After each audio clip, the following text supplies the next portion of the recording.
Hey folks, Jill here with Pigment and Plume Farms, showing you how to be sustainable even in urban environments. Today we're completing the experiment I mentioned a few videos ago, and that is to see if these valley quail eggs are actually going to hatch. For a recap, they were broken by one of my naughty chickens, and I placed some beeswax over them, and now we're going to stick them into the incubator. So I'll show you a little bit of what that's going to look like, and I will set up the incubator and we will start our countdown to about 23 days and see what happens. So here you can see these are the good eggs that she laid this week. These are the last eggs that she'll be laying this season. And these are the eggs I was able to salvage with the wax. There's only 3 of them. And we'll see, they're at this point probably maybe even a little old to hatch. I went ahead and put some test case, some Coturnix eggs in here. This is the Medicoop X. It holds 30 eggs.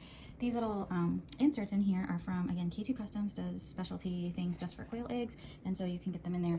A lot of the larger hatcheries do tend to use this vertical motion of keeping the eggs pointy side down through the entirety of the hatch to improve hatch rates, and I did have a pretty decent one last time using this process, vice the round ones. And what it does is instead of turning the eggs like this, it kind of gently oscillates them back and forth.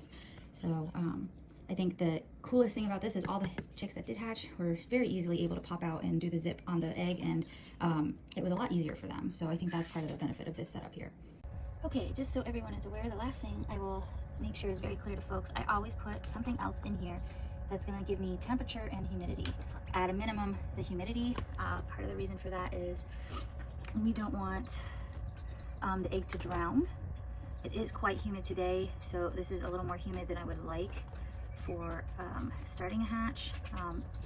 So usually around 50 is okay, but I try to more dry hatch my eggs. But the temperature is crucial. We want that temperature to be 99.5 degrees. There is some theory that if the eggs are cooler at the 99.5 vice 100, then the male eggs won't necessarily won't hatch, but again, it's like very limited science on that.